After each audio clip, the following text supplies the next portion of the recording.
दोस्तों एक बहुत ही इम्पोर्टेंट और बहुत ही नॉर्मल सा सवाल था, लेकिन बहुत ही जेन्युइन सा सवाल था जो हमारे सब्सक्राइबर संजीत कुमार जी ने हमसे पूछा कि सर एसआईपी करते टाइम जब हम एसआईपी करते हैं तो जो हम मोबाइल नंबर और ईमेल आईडी हम उस टाइम जब एसआईपी शुरुआत करते हैं उस टाइम जो ईमेल आईडी और मोबाइल नंबर देते हैं, बाई चांस अगर वो गुम हो जाए, खो जाए या हमारा किसी कारण से भी हम वो भूल जाए तो हमारे एसआईपी इन्वेस्टमेंट का क्या होगा, हमारे पैसों का क्या होगा। क्योंकि जब आप ध्यान रखेंगे, जब भी आप एसआईपी करते हैं, चाहे वो बैंक से हो, चाहे वो आप ग्रो ऐप से हो या किसी भी ऐप से जब आप करते हैं तो उसमें आपको मोबाइल नंबर और ईमेल आईडी बहुत ज्यादा इंपॉर्टेंट होता है, क्योंकि उसी से आप लॉग इन कर पाते हैं, उसी से आप अपना इन्वेस्टमेंट देख पाते हैं, उसी से आप इन्वेस्टमेंट बढ़ा सकते हैं, घटा सकते हैं या विड्रॉ कर सकते हैं। तो इन दैट केस अगर मोबाइल नंबर और ईमेल आईडी खो जाए या हमारा मोबाइल ही खो जाए जिसमें हमारा मोबाइल नंबर और ईमेल आईडी था, तो हम क्या करेंगे, हमारे इन्वेस्टमेंट का क्या होगा। बहुत ही छोटा सा सवाल है लेकिन बहुत ही इंपॉर्टेंट सवाल है, क्योंकि ये एक तरह से कहें तो बहुत ही बढ़िया क्वेश्चन है। क्योंकि ऐसे छोटे छोटे जो डाउट होते हैं ना, ये छोटे छोटे डाउट लोगों के मन में शंका पैदा करते हैं और लोग इन्वेस्टमेंट करने से डरते हैं। अरे भैया मेरा फोन अगर चोरी हो गया, मेरा ईमेल आईडी, मेरा मोबाइल नंबर चोरी गया, मेरा एसआईपी इन्वेस्टमेंट का क्या होगा, कहां से पैसा निकालेंगे। मतलब छोटा सा डाउट जो लोगों के मन में बड़ा होता है। तो इसलिए मैं बहुत ही धन्यवाद देना चाहूंगा अपने सब्सक्राइबर संजीत कुमार जी का, जिन्होंने बहुत ही अच्छा क्वेश्चन किया है, ताकि बहुत सारे लोगों का आज डाउट क्लियर हो जाएगा कि वो भी एसआईपी इन्वेस्टमेंट करते हैं, ऑनलाइन करते हैं चाहे ऑफलाइन, जो भी हो, जैसे भी करते हैं, मोबाइल नंबर और ईमेल आईडी तो देना ही पड़ता है और वो बहुत ही इंपॉर्टेंट है। वहीं से आदमी लॉगिन करता है और वो बहुत इंपॉर्टेंट है। इसीलिए आज ये डाउट आपका क्लियर होना चाहिए कि अगर मेरा मोबाइल नंबर और मेरा ईमेल आईडी गुम हो जाता है, किसी भी कारण से मेरे पास नहीं रहता, तो मेरे इन्वेस्टमेंट का क्या होगा। तो बहुत ही इंपॉर्टेंट क्वेश्चन है और बहुत ही इंपॉर्टेंट वीडियो होने वाला है, आपका कंफ्यूजन दूर होने वाला है।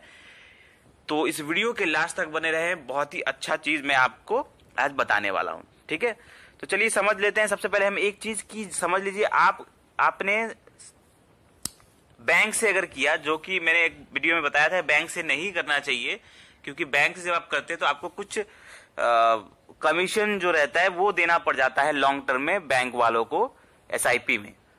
लेकिन इनडायरेक्ट केस अगर अपने बैंक से भी किया है या कर रहे हैं तो भी आपको ईमेल आईडी और मोबाइल नंबर अपना प्रोवाइड करना पड़ता है। ठीक है, और अगर आप ऐप से करते हैं, चाहे वो ग्रो ऐप हो, अप स्टॉक हो, एंजल वन हो, ईटी मनी या फोन पे, जिस तरह का तमाम ऐप से, इन सारे ऐप, किसी भी ऐप से कर रहे हो, मैं किसी एक ऐप का नाम नहीं ले रहा, जितने भी आप ऐप से आपने एसआईपी इन्वेस्टमेंट शुरू किया है तो आपने ध्यान दिया होगा उसमें ईमेल आईडी और मोबाइल नंबर तो मस्ट है, आपको देना ही है, उसके बिना तो काम ही नहीं चलता है। तो जब आप वो ईमेल आईडी या मोबाइल नंबर दे रहे हैं और बाई चांस कुछ दिनों बाद या कुछ सालों बाद आप इन्वेस्टमेंट लगातार कर रहे हैं, उसमें आपका पैसा जमा हो रहा है और अचानक आपका, खुदा ना खास्ता, आपका मोबाइल गुम हो गया, चोरी हो गया, जिसमें आपका मोबाइल नंबर भी था, उसी मोबाइल में आपका ईमेल आईडी भी डाला हुआ था, आपने याद भी नहीं करके रखा, अरे मेरा ईमेल आईडी क्या था, उसका पासवर्ड क्या था, आपको कुछ याद नहीं। अब आप क्या करेंगे, आप इन्वेस्टमेंट का क्या करेंगे, इन्वेस्टमेंट कैसे देखेंगे, पैसा निकालना है कैसे निकालेंगे। ठीक है, तो इसके लिए दोस्तों एक ही सोल्यूशन है, और वो सोल्यूशन क्या है वो हम आपको बताते हैं। उसके लिए बस एक ही सोल्यूशन है, वो सोल्यूशन है आपका फोलियो नंबर। फोलियो नंबर, जब भी आप इन्वेस्टमेंट स्टार्ट करते हैं, आपने देखा होगा, आप समझ लीजिए, आप कोई भी फंड का नाम ले लीजिए, एसबीआई का फंड हो, निपॉन का हो, या कोई भी कंपनी का फंड, आपने एसआईपी शुरू कर लिया। तो जब आप एसआईपी जब आप शुरू करते हैं ना, तो जब आपका इन्वेस्टमेंट स्टार्ट होता है तो आपको मेल आता है आपके मेल आईडी पे कि भैया ये उस फंड हाउस की तरफ से कि ये आपने यहां पर हमारे फंड में इन्वेस्टमेंट स्टार्ट किया एसआईपी का, ये आपका फोलियो नंबर है। आपको एक अटैचमेंट आता है, ठीक है, जिसमें आपका फोलियो नंबर लिखा होता है। तो वो फोलियो नंबर आपके पास होना चाहिए। तो इसका एक ही सोल्यूशन है, जब भी आप एसआईपी स्टार्ट कर रहे हैं, ठीक है, या अगर आपने अभी तक ध्यान नहीं दिया है, तो सबसे पहले आपका जो भी इन्वेस्टमेंट है, जहां पे भी आप इन्वेस्टमेंट कर रहे हैं, उसका आप फोलियो नंबर किसी डायरी में लिख ले, और हो सके तो याद ही कर ले, और नहीं तो किसी डायरी में लिख के रखे कि ये मैंने इन्वेस्टमेंट किया हुआ, ये मेरा फोलियो नंबर है। बहुत जरूरी है। आपका ईमेल आईडी मोबाइल नंबर से कहीं ज्यादा जरूरी है आपका फोलियो नंबर। आप जिस भी फंड में इन्वेस्ट करें, चाहे वो कोई भी फंड हो, उसमें आपको एक फोलियो नंबर मिलता है और वो फोलियो नंबर आपको राइट डाउन करके रखना है, लिख के रखना है। चाहे आप किसी डायरी में लिख के रखे, चाहे वो आप कहीं भी लिख के रखे या उसको याद ही कर ले, लेकिन वो फोलियो नंबर आपके पास होना चाहिए। जब अगर वो आपके पास वो फोलियो नंबर है तो आपका ईमेल आईडी गुम हो जाए या मोबाइल नंबर गुम हो जाए, मोबाइल गुम हो जाए, आपको उससे घबराना नहीं है। आपको क्या करना है उसके बाद, वो फोलियो नंबर अगर आपके पास है तो आपको क्या करना है, लॉग इन करना है आपके एएमसी म्यूचुअल फंड हाउस में। समझ लीजिए एग्जाम्पल के तौर पर, अगर आप एसबीआई का म्यूचुअल फंड एसआईपी कर रहे हैं तो उनका एक अलग वेबसाइट होता है, ठीक है। सब फंड हाउस का, जो भी आप फंड हाउस एएमसी, जो भी आप म्यूचुअल फंड बाई करते हैं, एसआईपी करते हैं, तो उसका एक अलग वेबसाइट होता है। तो उस वेबसाइट पर आप लॉग इन करेंगे अपना फोलियो नंबर डाल के, ठीक है। आपका जो फोलियो नंबर होगा वो फोलियो नंबर आप पुट करेंगे और वहां से आप लॉग इन करेंगे। उसके बाद आप कोई भी एक्शन ले सकते हैं। आप चाहे तो अपने एसआईपी को स्टॉप कर सकते हैं, कैंसिल कर सकते हैं वहां से, या आप वहां से पैसे भी विड्रॉ कर सकते हैं। जो मर्जी आप वहां से वो कर सकते हैं, लेकिन आपका फोलियो नंबर होना चाहिए।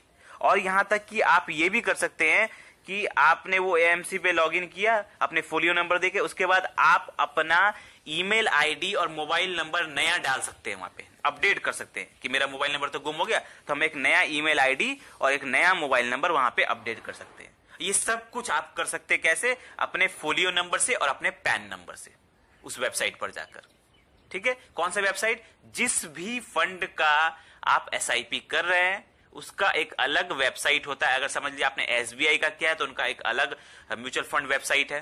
अगर आपने एचडीएफसी का किया हुआ है तो उसका अलग है वेबसाइट। मतलब जिस भी कंपनी का आपने म्यूचुअल फंड किया उनका अलग अलग म्यूचुअल फंड हाउस वेबसाइट होता है, वहां पर आप लॉगिन करके अपना चेंज कर सकते हैं, ठीक है। तो इसलिए मस्ट है, अगर आपने अभी तक नोट डाउन नहीं किया है तो आज ही अपना फोलियो नंबर नोट डाउन करके रख ले कहीं पर, और नहीं तो याद ही कर ले अपना folio number. Folio number is very important. अगर आप एसआईपी इन्वेस्टमेंट करते हैं तो फोलियो नंबर आपको लिख के रखना है या याद कर लेना है।